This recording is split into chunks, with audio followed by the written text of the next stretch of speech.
Allez, Zrenu Beshem Hashem, Ose Shamim Varetz. On va étudier une Gemara qui se situe Masechet Baba Metzia Dav Pedalet Amud Aleph. C'est une histoire qui date à peu près de 1700 ans. Et on raconte l'histoire d'un Amora qui s'appelait Rabbi Yochanan. On en a parlé hier, rappelez-vous, pendant Shabbat.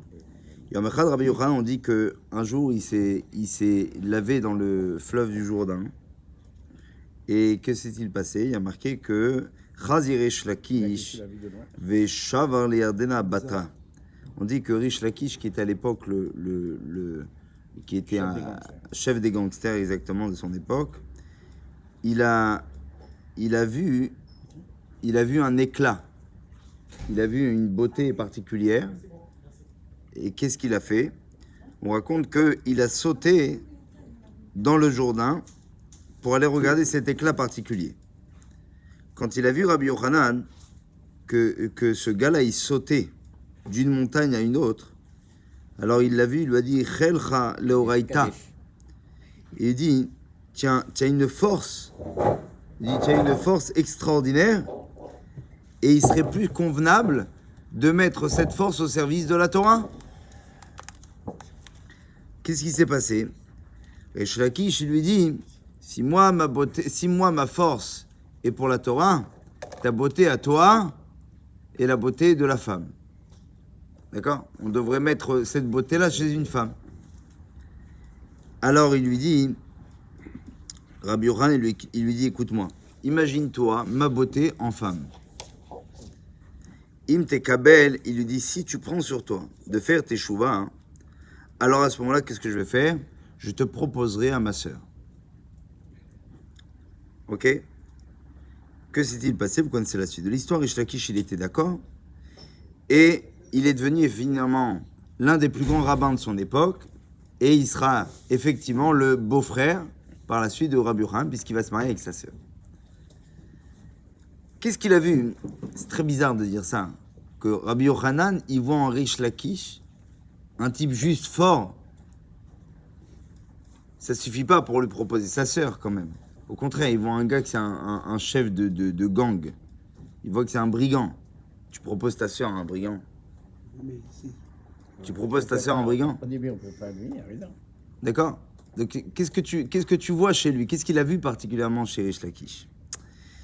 Il lui a dit, et c'est un sefer qui s'appelle Noam Siach, il explique comme ça.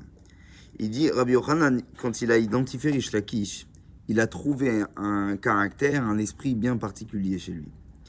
Il a dit, Chashim adashim rabim mideh shem natzlim kochot rabim mideh kedei leitkadem b'chaim.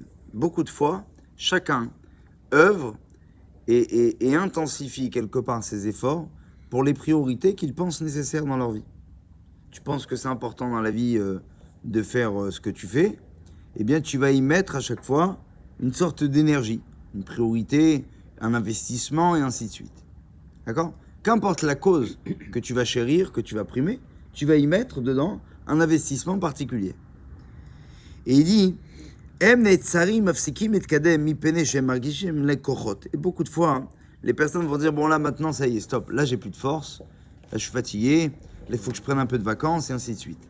Il y a des gens qui prennent pas de vacances, il y a des gens qui même malades continuent malgré tout à user de leurs priorités et ainsi de suite. Tout va dépendre de quoi? Au bout du compte, qu'est-ce qui chérit? Qu'est-ce qui donne tellement de priorité? Il dit beaucoup de fois, les gens, en fait, c'est pas qu'ils sont fatigués, c'est que quelque part, le bout, ce qui leur attend au bout, leur donne pas assez de valeur.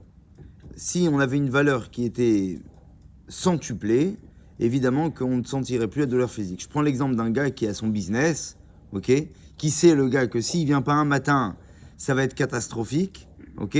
Le type mal au ventre, mal à la tête, il y va. Tu comprends? Quand un type il y va parce qu'il sait que son business, sa parnassa en dépend et que si lui n'est pas là, eh bien l'affaire ne peut pas marcher. Bizarrement, il a beaucoup moins mal au ventre, beaucoup moins mal à la tête et il a beaucoup moins de douleur physique. Pourquoi? Parce que c'est psychologique. D'accord? Achen Rish Lakish, il a vu chez Rish Lakish un homme qui était ce qu'on appelle Birion. il a vu un type qui était balèze. Kacher ou kafatz, qu'il était capable de sauter d'une montagne à une autre montagne. Rabbi Yochanan, il a vu chez lui, en fait, quoi? Il a vu que quand ce gars-là est intéressé par une chose, il est capable, de développer des forces qui sont surnaturelles. הם מגבילים את האפשרות להגביל את עצמם, משחררים את יכולותיהם ואת כוחותיהם, מותחים את האפשרויות עד הקצה כדי להגיע אל היעד. Il a vu ce gars-là, s'il a un but dans sa vie, qu'est-ce qu'il fait? Il va loin. Et il saute très très haut. Alors dans cela, il a vu en lui, Rabbi Yochanan, il a trouvé, il y a bien Rish Lakish et Taskamato, que s'il arrive à lui faire teshuva, ce gars-là, il dit, lui, c'est sûr que ça sera, comme il est grand chez les brigands, il sera aussi au moins grand dans la Torah s'il décide d'étudier la Torah.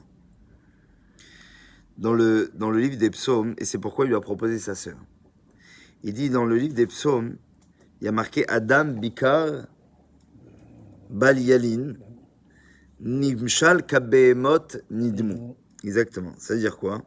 Il dit un homme, il y a marqué Bikar Bal Yalin, quelqu'un qui ne se donne pas, qui donne pas beaucoup cher de sa peau. Ok? Celui qui ne se donne pas de valeur. Alors il est imagé qui Behemot Nidmu. Quelqu'un qui ne se donne pas une valeur dans la vie. Une bête. Alors il devient quoi? Comme un animal. Nimshal Kebehemot. Il dit David Ameler. Celui-là, il est imagé comme une sorte de Behema, comme un animal. Qu'est-ce que ça veut dire? Il disait le Rav Chaim de Brisk dessus. Chaque homme, il a une âme.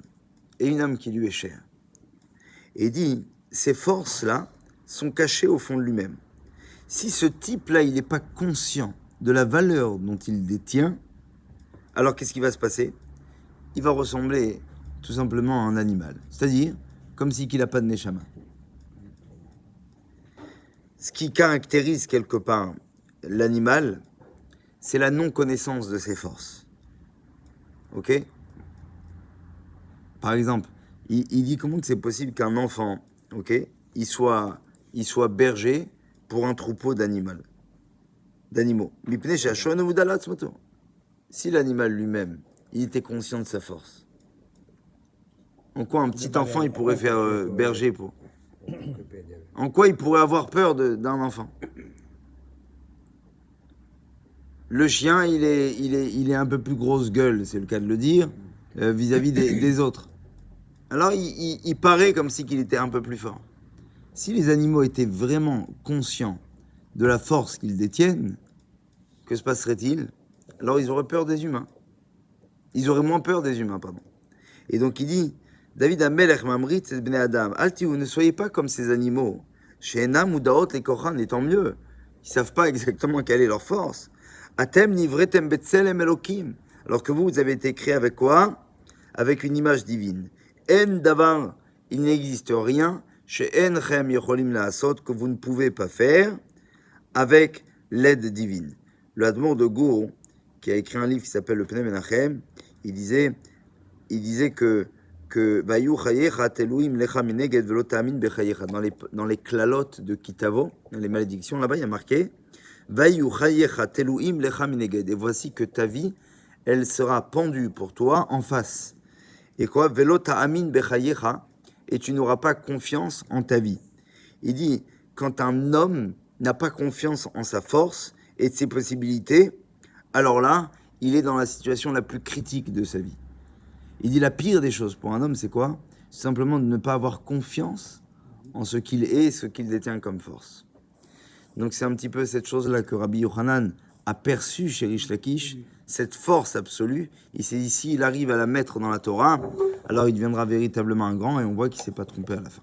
Chazak Baruch Kaddish.